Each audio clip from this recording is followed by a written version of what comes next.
Hey guys, thanks for clicking on the video. This is Love and Hip Hop Hollywood Season 2, Episode 5. Alright, melodrama, bunch of bullshit. This is not going to be very long because there's really nothing really going on. Yeah, there ain't that much going on. Let's just start right off with Soulja Boy, Nia, and Nas. Just ridiculous. Nia is a jackass, period. She's a jackass. You're sitting here with Soulja Boy. You and him are literally having a whole conversation about him and this other little girl. I don't understand it. I'm not standing around with no motherfucker that I'm dating or supposed to be exclusive with, having a conversation with you about some motherfucker that you're fucking. I'm not going to do it. Why are we having a conversation? Why the fuck is it even going on? And then we're going to walk down the street and chit chat about it like we talk about going to get a fucking Pepsi? Whatever. And then the whole thing is, where do these guys come from who want to have confrontations with girls and them? Did I miss something? Oh no, we need to get it all together and we're going to bring it all together and this, that, thinking that. Foolishness. She lets him go on and lead her down into this thing, and he invites her. Here Nas comes to the damn, the little restaurant. She's thinking she coming to see him. She don't know Nia's coming. So they done bamboozled her into coming. She thinks she's there having a drink and grinning and skinning and carrying on. And here come him and Nia together. And they start going back and forth. And it's the whole argument of like, they're already at each other. And then they end up busting him in the midst of the shit. And she's like, well, he sent me text messages. You're sitting up telling me that you love me and you want to be with me and blah, blah, blah, blah. Nia's like, well, I want to see it. And the girl gave her phone. She's fucking handed her phone. She sat there and looked at the messages in the phone, see that this little praying mantis looking fool done lied. And he's busted in the shit. And then he flips it on them. And tells them, you know what, if y'all want me to choose somebody, I'll just choose. I ain't got to be with neither one of y'all. I got hundreds of thousands of bitches that want to be with me. Now, I'm looking at them like, okay, if there was never a time for a fight, now's the time for a fight. Y'all ever heard of jump a motherfucker? Because he done disrespected both of y'all. Right on camera, got y'all both looking like fools. No, not at all. They go back and forth some more. And the next thing I know, in a twist of weirdness, these two bitches get to fighting. I didn't understand it. I didn't understand. Nas tells Nia, you should thank me, for exposing him. And she said, I ain't never going to thank a hoe for nothing. And them bitches got to rolling. I just didn't understand it. And he's standing on the sideline with his bony ass. And they pulling each other's hair and carrying on. I had to have missed something. Absolutely ridiculous. Then they get done with that. They escort Nas out because we all know that Nia is Teddy Riley's daughter. So they can't bang her up too much because Teddy will be mad. But Nas was yanking her fucking brains out, okay? And they put him in there. That bastard goes and gives her one of them old chains off his neck and tell her, oh, babe, that look real good on you. Let me give you this. Yeah. Smoozing it over with her. How you smooth over with me a old fucking chain off your neck? A old chain off your neck? Not a new diamond ring? A old chain off your neck. Some bitch done pulled my weave from the front to the back and my head is burning and you give me a old fucking chain and I'm okay with that. Well, Nia, whatever you get is what you get because you're a dumb bitch and you're being treated as such. Absolutely stupid. And you said in the beginning that you knew these things were going on. Why are you so mad at Nas? Because y'all were friends? It's all fair game, right? That's what you said. Y'all, you're stupid and you don't need to come back on this show. Your dad need to come and get you and take you the fuck home, dumb bitch. Anyway, moving on. The next couple of folks that's stupid is this goddamn Amber and Miles and Milan. I'm sick of that. I am so sick of this. This little supposedly gay plot. He's still going back and forth with this boy about coming out of the closet and all this. And I don't understand how that motherfucker think he in the closet. Now y'all done got matching tattoos, which is some of the dumbest shit this side of the Mason-Dixon line. Matching tattoos. Then you done moved. You're supposed to be moving in the house together around the corner from the motherfucking bitch's house that he used to fuck with. Where did they do that at? And he still ain't told her. And he claiming he gonna go and tell her tonight. He's going to tell her and all that. Milan done followed the boy to the girl's house. And he didn't stay, but he didn't get to see that he actually didn't go into the house. He didn't go in. He chickened out and didn't tell. He ended up going over to his aunt's house and staying. See, this is just too much. You done went over to your aunt's house, but you done just supposed to be moving in an apartment with this one. Where they do that? Where is it that you and I move into an apartment together and the first night you ain't even there? The first night you're not staying at the apartment? Where the fuck are you going? But then again, and I'm not supposed to think that you're cheating. Really? This is all foolishness. This is some cooked up Mona Scott Young shit. And it's ridiculous. And it's dragging on. It's dragging on. It's getting real old. Real old. You know, and we keep hearing more and more about Amber being a man and all this. I don't know that the child is a man. She do look like a praying mantis though. But she's weird. She's like a weird, she's not cute. And then she's just stupid. And she's running around, you know, oh, you and Miles and Malone, they running around with all these bitches. Where does she see these bitches at? I ain't seen no bitches. I ain't seen nobody but they two gay asses.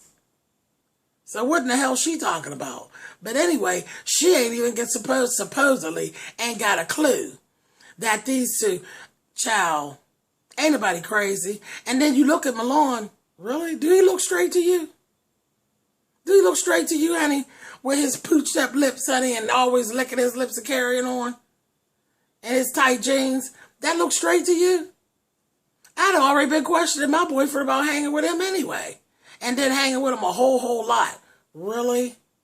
Really? Stop it. It's just foolishness. And the storyline is getting very old very fast. And I'm getting real tired of it. But anyway, so Malone ends up confronting him and telling him, you're lying. You actually went down Amber's house and this, that, and the other and all that shit. And then when he even told him, if you don't tell her, I'm going to tell her. And he's going to say, then you're just going to lose me. Well, let's start with that, Miles. Lose you, what that mean? What do you have? What do you have? When you go to the studio, he's paying. The apartment, I'm sure, is not in your fucking name because you don't have shit. So, lose you, what do you have that ain't nobody else got? Because what you got, they got 9 million motherfuckers in Atlanta. And Hollywood, they all got that same thing. A penis. They all got them. He can find another one. So you sound foolish. Foolish. And then Malone decides, fuck you, get out, you're out of here. And kicks him out of the apartment. That was like the best old kick out. It was just as corny. Kicked him out. That motherfucker had one box. So again, like I said, what the fuck do you have? You just moved into an apartment and you ain't got but one fucking lonely box? And it wasn't even a good box. Wasn't even a good box. So what are you even offering? You ain't even bringing nothing to the table, bruh. Just ridiculous. But it's all a made-up storyline, I believe. I think it's just ridiculous. Absolutely ridiculous. And I've seen really enough of it. If they just like X them out, it's cool. I'm glad Malone made it on the show. And whatever you got out of this, you got out of it. But your storyline is just trash. It's ridiculous.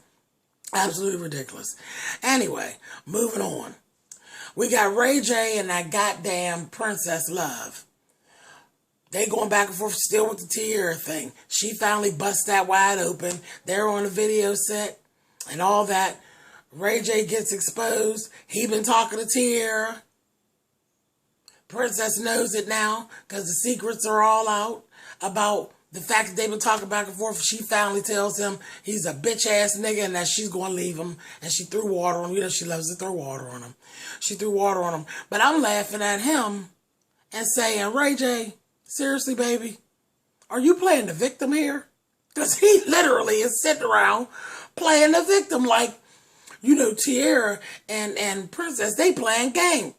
No, you're the one playing games. You're the one still running between these two women and got them feuding.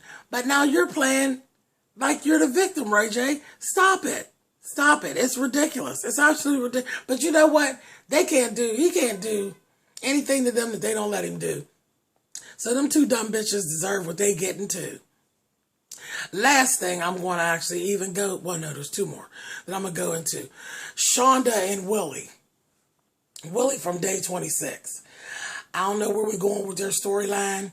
They're married, and they done moved from Chicago over to Hollywood. They done moved to L.A., and they came with 6 months worth of money. And the money ain't lasting. The bills ain't, you know, shit ain't right. And child, if they ain't ate since Diddy and Day 26, they are some hungry motherfuckers, okay? And shit ain't working out. I'm looking at the poor little girl, Shonda. She's a cute little thing. But I looked over at the side of her head. I said, she ain't even got a good weave. That motherfucker shit looked like spaghetti with no sauce. There's just spaces missing. I said, Willie, you ain't doing too hot on it. You better sing a little bit. But I ain't heard nothing from Willie. I ain't heard nothing about the music or nothing like that. So I don't know how he thinks he's going to support them. But she's ready to go back up on the pole. She used to be a stripper, and he's against her going up on the pole. Again, this is a real flat storyline. We're not building on anything. We're going to have to do something, or we're going to lose some viewership here with this, because it's kind of fading to the wayside. Let the girl go on the strip. And, you know, April was trying to talk her. She said, girl, you don't want to be no damn stripper, child. You got kids and this, that, and the other. Child, she's like, honey, look, I'll pop this pussy on a dime. I don't know what you talk about. My kids got to eat. Now I'm with her.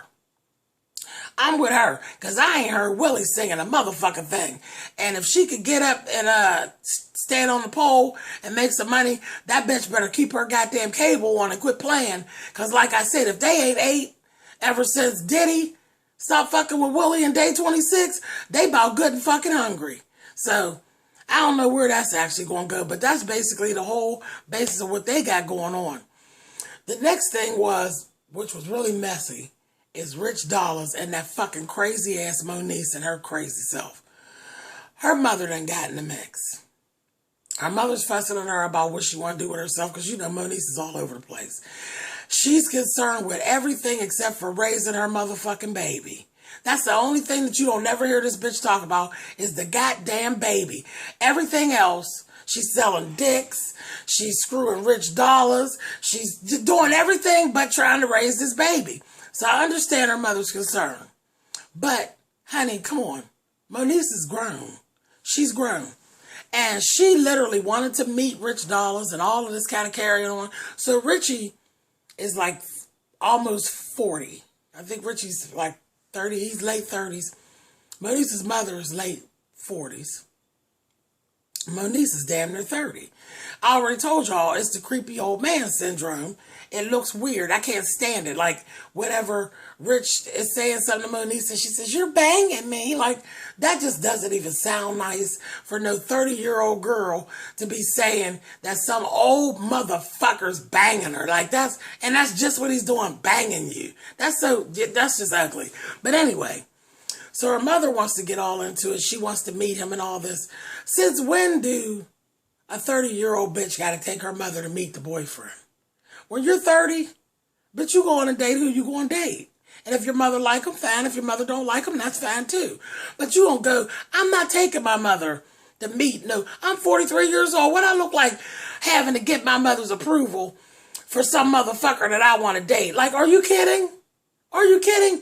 And the thing is, now, maybe if my kids were involved, you know what I mean? And maybe my mother would have some questions about the grandkids or something like that. But I mean, really? The bitch ain't even got the motherfucking baby. That bitch is a solo act like a motherfucker. She run around popping it on a dime. And I don't even know why her mother's even in it.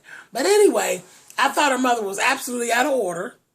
She came at Rich totally wrong. She literally ran up on Rich, talking about his child support and this, that, thing, and the other, and basically really talking to him kind of like, you old motherfucker, what do you want with my daughter? I kind of understand a little bit of that. But, again, 30. She's 30. That old bitch that made her choice of what she want to do. But I thought all of that information about going into Richard's child support and all that was so absolutely out of order. That ain't none of her motherfucking business. It's none of her business. Moniece has nothing, so you don't have to worry about Rich dragging her through the mud, trying to get no money from her, because the bitch ain't got no motherfucking money. So he can't take advantage of her because the bitch don't have nothing. All that she has, he's getting. He's banging her. That's it. That's it. I thought that was absolutely out of order. I didn't get it. And I thought Rich did her just right. He told her fucking ass off and told her, you're damn near 50. You need to figure out what you got going on with your daughter and leave me the fuck alone. And I was so there for it. Absolutely there for it. And I ain't no big Rich Dollars fan. But I thought he was absolutely correct. That bitch ain't had no business in that man's business unless she wanted to pay some child support. You know, because I just didn't see it. I didn't see where it was any of her goddamn business. But anyway, that was it, y'all. Thumbs up, thumbs down. You know how that works. That is it for season 2, episode 5 of Love and Hip Hop. They better do something quick because this story is drying up real fast. They better do something quick. All right, y'all. Later.